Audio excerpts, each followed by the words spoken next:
This movie starts with Tanya. She gets a call from her boyfriend Charlie, and after they talk, she gets ready for work, moving with energy and excitement. She enjoys dancing while she gets dressed as it's a part of her usual routine. Text messages between her and Charlie also appear in the movie. Charlie is amazed that they've only known each other for a year, but it feels like much longer. They're both eager to see each other, feeling sexually frustrated from being apart. Things get a bit heated when Danica asks Charlie to send her a picture of himself. But Charlie says he can't, not while using the company computer.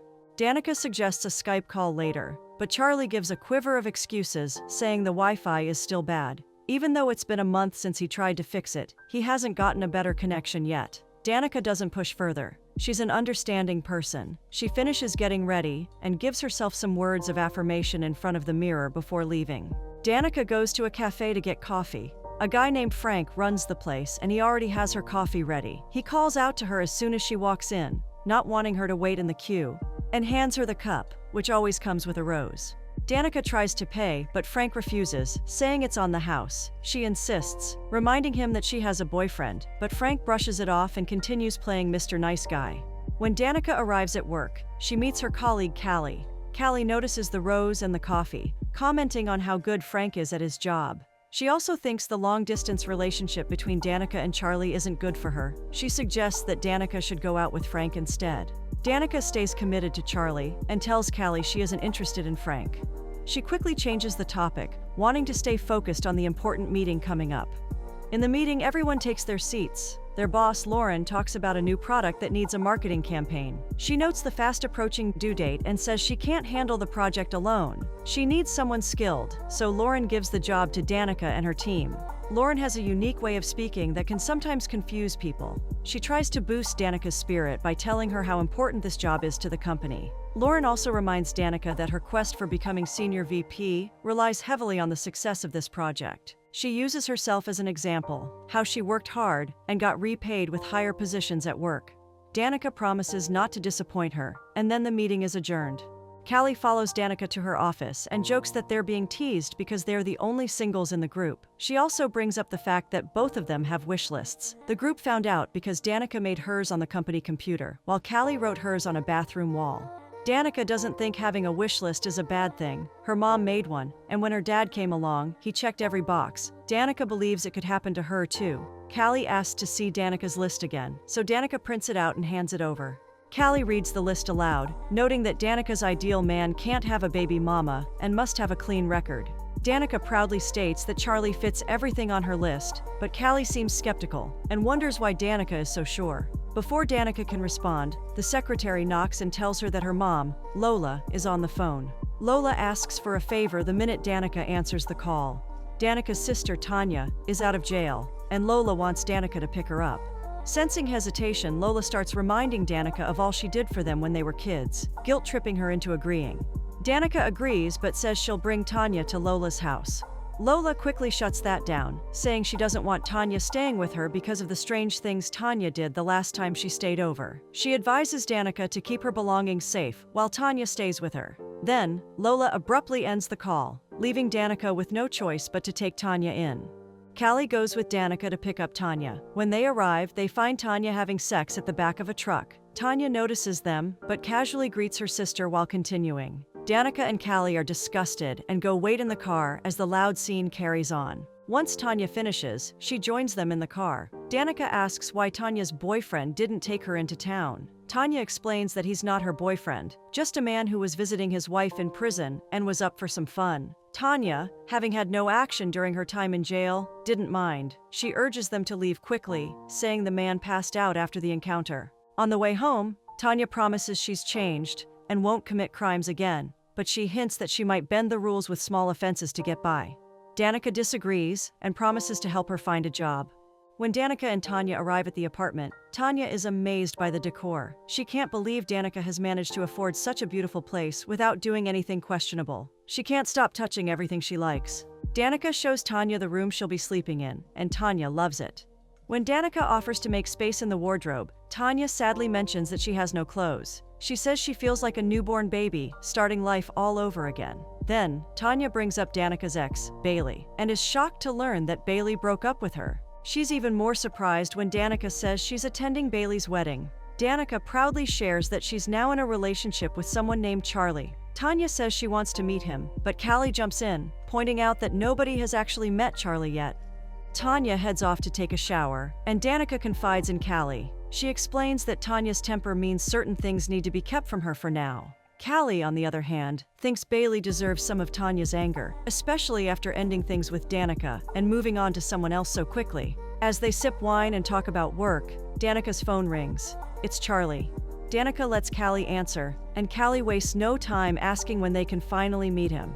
Danica quickly takes the phone back. While she's talking to Charlie, Tanya emerges from the room wearing Danica's wedding dress. Tanya is excited because she thinks Danica is getting married. She sees Danica is on the phone with Charlie and starts telling him loudly that Danica already has a wedding dress. Danica gets upset and yells at Tanya for wearing the dress, and then she storms off.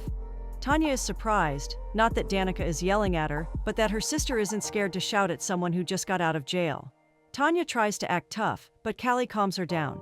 Callie explains that after Bailey broke Danica's heart, she went into a deep depression. She had everything planned for the wedding, and the day she bought that dress was the same day Bailey called off the engagement, saying he'd met someone else. Tanya wants to confront Bailey, but Callie stops her, saying Danica wouldn't want that. It's a hard pill for Tanya to swallow, that Danica has softened so much. When Tanya suggests Charlie might be the one, Callie expresses her doubts. She's worried about how Charlie keeps avoiding video calls. Tanya, in her usual bold way, suggests that Charlie could be fooling Danica. She explains how she used to watch a show in jail that exposed people pretending to be someone else online, and suggests they get those people to investigate Charlie. Callie begs her not to go through with it, and insists that Danica can't find out they're having this discussion to begin with. Before going to bed, Tanya eavesdrops on Danica's call with Charlie, where Charlie continues his barrage of excuses. The next morning, Danica is all set for work. She wakes Tanya up too. Tanya has to get a job and make sure to meet the requirements in her probation list. Danica walks alongside her sister, Tanya, who is dressed like she's heading to an office, though the heels she's wearing make her uncomfortable. They stop by Frank's cafe for coffee, and while they're there, Tanya notices a problem with one of the coffee machines. She immediately suggests a fix, which impresses Frank. When he learns that Tanya just got out of jail and is job hunting, he offers her a position on the spot. Without hesitation, Tanya heads to the staff area. Danica tries to warn Frank that Tanya can be a bit too much, but Frank assures her he can handle it. Soon after, Tanya is already asking Frank questions about the application process, adding suggestive comments that make Frank realize what managing her might involve. She warned you, Frank. At work, Danica meets with her team to brainstorm ideas for their new project. Callie makes a suggestion that Danica finds it a little too bold, although Benji likes it. Hillary isn't fond of the product they've been assigned to promote. Danica quickly points out that their goal is to sell the product, not to like it, and the team soon comes around to keep brainstorming. Back at the cafe, Tanya is settling into her new job. Frank knows she's related to Danica, so he takes the chance to ask about Charlie. Tanya doesn't give much away though, encouraging Frank to apply some pressure on Danica. She also requests to use his computer to send an email, and when Frank agrees, Tanya casually informs him of her demands, including a 3-week vacation after 1 month of work. Frank is taken aback, wondering if he's in over his head with her. It's late at night, and Danica is still in the office when Charlie video calls her. Danica is happy that she finally gets to see Charlie. Sadly, the connection is poor, so they resort to just a voice call for the night. Charlie advises that she go home to rest. On her way home, she stops by the cafe and finds that it doubles as the venue for the AA meeting she scheduled for Tanya. She enters silently and finds Frank talking about how he used to smoke and drink and had even done jail time. She quickly and quietly exits the place. Danica and Tanya head home. Danica reflects on how a lot of men she knows have been in jail. Tanya casually adds that, for some, it's almost like a rite of passage. At the same time, Nev and Max, known for exposing Catfish, review Tanya's email and quickly reach out to schedule a meeting. The next day, Danica skips her usual coffee run and shares her worries with Callie about Frank's past, fearing that his criminal record might mean he's unstable. Callie tries to reassure her, but Danica is determined to keep her distance. They both visit the cafe later on, and when Frank gives her the coffee, Danica surprises him by insisting on paying. Bailey and his fiancée Amanda walk into the cafe and strife becomes palpable. Tanya can't hold back her anger and rushes at Bailey, ready to confront him. Frank steps in just in time and holds her back. Bailey calmly places his order, and Tanya insists on serving him, even arguing with Frank. She even considers spiking their drinks to get back at Bailey for hurting Danica. In her frustration, she accidentally reveals that Danica has never actually met Charlie in person. Later, Tanya meets with Nev and Max, the team known for exposing Catfish. As Nev works on his laptop, Tanya repeatedly flirts with him, despite knowing he's married, suggesting they keep it a secret. Nev avoids her advances, so she turns to Max, complimenting his gray hair and making similar remarks. Max shows no interest either. Soon, Nev's computer alerts them that Charlie might not be real. Earlier, Tanya had claimed that Danica was aware of the investigation, but this turns out to be untrue. At work, Danica receives a call from Charlie, who claims to have fixed his Wi-Fi and promises a video call later that evening, lifting her spirits. Later at home, Danica walks in to find Tanya with Nev and Max. Furious and confused, she listens as they explain that Charlie might be a figment of someone's imagination. Danica is defensive, insisting that Charlie is real and that he's supposed to call that evening, which will prove them wrong. The group decides to wait for Charlie's call, confident that Danica will soon see the truth. Tanya, still in her playful mood, tries to sit on Max's lap, causing him to leave and sit elsewhere. Hours go by, and Charlie never calls. By midnight, Max gently informs Danica that she has been catfished. The team leaves with their equipment, and Callie offers to stay with Danica, but she insists on being left alone. By morning, Danica hasn't slept. Tanya feels genuinely sorry for her, but Danica lashes out, frustrated with Tanya's tendency to flirt with every person she encounters. Their verbal fight escalates until Tanya storms off to their mother's house. At their mom's house, Tanya is met with a cold reception. Her mother, Lola, refuses to open the door and communicates with her only through a kitchen window, acting as if she can't even hear Tanya. Tanya bursts into the cafe, letting it all out to Frank while telling her story in her usual dramatic way. Danica, on the other hand, gets to the office looking really distant, hardly talking to Callie or anyone else. When she gets to the meeting room for her presentation, she kind of freezes. The words just don't come, and she makes a total mess of it, leaving everyone confused. Danica has failed the company. She gets suspended indefinitely. She's home when Tanya and then Frank come in. Tanya says Danica gave her some clothes earlier and she wants to take them. Danica doesn't mind, but when she sees Frank, she immediately wants Frank out of her house. It turns into a battle between Danica and Tanya. Frank's drive back with Tanya is quite eventful. Tanya, feeling bold, offers Frank a job, but he politely declines. At Danica's home, she sits lost in thought when Lola walks in. Mistaking her for Tanya, Danica prepares to be feisty, but calms down when she realizes it's her mom. She vents about wanting the kind of relationship Lola has with her husband, insisting it shouldn't be too much to ask. Lola, slightly tipsy from the wine, suggests that Danica needs to work on her emotions. Danica admits she pushes people away when she's hurt, which only fuels her negative feelings. Lola reminds her that while it's important to get back up after a crisis, she needs to confront her emotions. Lola suggests trying her joint, but Danica refuses, worried about failing routine tests at work. Lola calls for Tanya, who walks in with Callie. Danica apologizes to Tanya, and Lola leaves. The three women agree to find Charlie and teach him a lesson. Tanya is consumed by her anger, and she fantasizes about the terrible things she might do to him. They track Charlie and meet a certain Lawrence, who even claims that he's been chatting with Danica. He claims Danica promised to drive many miles so they could have sex. Danica isn't sure he's Charlie, as even his voice doesn't match. Lawrence, who's on a wheelchair, has a verbal altercation with Tanya. Callie and Danica try to restrain Tanya from fighting, but Tanya finds a way to set Lawrence's afro hair on fire. As they drive off, Lawrence stands up from his wheelchair and finds water to quench the fire. Tanya might have just orchestrated a miracle. Later, Frank brings coffee to Danica's house. She apologizes for being difficult lately, but tells him she doesn't need coffee because she plans to spend the day lounging on the couch, waiting to feel normal again. They chat for hours. Frank talks about his rough childhood and how jail changed his perspective. As night falls, Danica finds herself attracted to him. The mood shifts and she brings his face closer and kisses him, despite his attempts to stop her. Before long, they're caught up in a passionate moment. Afterward, reality sets in for Danica. While in her room, Callie calls, needing help at the office. Danica confides in her about what just happened, expressing her doubts about Frank since he's been convicted.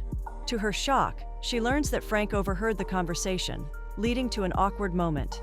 He wishes her well and leaves. At the office, Callie struggles to develop a theme for their project. Inspired by Frank's earlier encouragement, Danica suggests a word that Lauren likes, and they decide to use it. After the meeting, Callie asks about Danica's night with Frank. She admits that he was very good in bed, and Callie encourages her to pursue things further if it felt that good. Danica meets with Frank after he just got done with his AA session. She thanks him for his supportive words that helped a lot at work. She offers to buy him a drink, but he declines and walks away. The next day, Danica heads to her usual cafe for coffee, but notices Frank is absent. She runs into Tanya, who insists that Danica pays for her drink. Tanya then drops a bombshell, revealing that Frank has taken another woman out. Just as Danica is about to walk out in defeat, Frank walks in. She immediately starts apologizing for what she said earlier, but he's cold and unreceptive towards her. Danica presses on, saying she wants to start over. Moments later, they find themselves almost tearing each other's clothes off in Danica's apartment. The night quickly becomes wild as they engage in steamy sex. Afterward, as they catch their breath, Danica invites Frank to spend the night. Suddenly, Tanya walks in, thrilled to see them together. She cheers them on before leaving. Frank tells Danica he has to go, stating he knows she wouldn't date someone like him. He thinks he should leave before he develops feelings that won't be reciprocated. They agree to end the night with this understanding. Danica is at work the following morning, sharing the previous night's events with Callie. She muses that either Frank is gay or just perfect, leaning toward the latter. Callie encourages her to make Frank her boyfriend. Later, Danica and Frank go out for dinner. Frank still believes Danica isn't really into him, but she reassures him that she won't hurt him. That night, their passion spills over into a car parked nearby. Over the next few days, they enjoy getaways and deepening affection. Danica makes significant progress at work and suggests to Frank that he leave some of his things at her place, so he doesn't have to rush home every morning. She might just want to get serious with him. At work, while Danica is in her office with Callie, Charlie walks in. Callie, still angry at him for disappearing, stylishly shoves him as she walks past. Charlie explains that there was a fire at the rig where he worked, causing him to lose all his contacts. It took him a while to track Danica down. He also mentions that Lawrence was a college coach, and his number was registered in Lawrence's name, which is how he found him. Callie tells Tanya that Charlie has shown up and asks her to keep an eye on Danica, who's confused right now. At home, Frank tries to do something romantic for Danica, but she brushes him off, saying she's not in the mood. He senses something is off, but doesn't press her. He leaves, concerned. At work, Danica confides in Callie about her confusion. She has set up a lunch date with Charlie, but isn't sure if it's a good idea. Callie encourages her to go through with it. On their way to lunch, Frank sees them together and calls Danica, but she refuses to answer, telling Charlie that Frank is just a random person. Frank overhears this and feels disappointed and hurt. He makes his displeasure known and walks away. Back at home, Tanya confronts Danica for making Frank cry. She accuses Danica of taking advantage of him, which sends Danica into a furious rage. Tanya, feeling justified, goes to collect Frank's belongings and leaves without looking back. Later, Danica goes out on a date with Charlie, but it quickly becomes clear that it's not what she expected. He dominates the conversation, endlessly talking about himself while Danica feels increasingly uneasy. In an attempt to cope with her discomfort, she orders several shots, hoping they will help ease the tension. After downing the shots, Charlie continues rambling, and Danica finds herself forcing laughter to keep the conversation going. He brings up a past injury that affected his manhood, but insists everything is fine now. As he talks to himself, Danica tunes out, boredom setting in. She starts fiddling with the shot cups, trying to distract herself. When they arrive at Charlie's apartment, the mood shifts as they begin to make out. However, it quickly turns intense and rough. Charlie carries Danica and drops her onto the bed like a heavy log, then starts dry humping her while still fully clothed. He makes strange noises and rhythmic hums, then lets out a deep sigh, suggesting he's satisfied. After a moment, he gets up and heads to the bathroom. From the bathroom, he informs Danica that her Uber will arrive in a few minutes. Shocked by the abrupt end to the evening, she doesn't wait for the ride and leaves in disbelief, feeling frustrated and confused. Once home, she calls Callie, who bursts into laughter at Danica's situation. Callie mocks Danica's infamous list, having always believed it would lead her into trouble, and now that's exactly what has happened. After hanging up, Danica notices Frank's presence. She expresses a desire to talk, but Frank isn't interested. When Tanya enters, Danica scolds Frank for allegedly sleeping with her sister. Frank looks confused, insisting he hasn't done that. Tanya admits to lying, claiming Frank merely touched her. Frank confesses he's in love with Danica, but acknowledges he's made the wrong choice.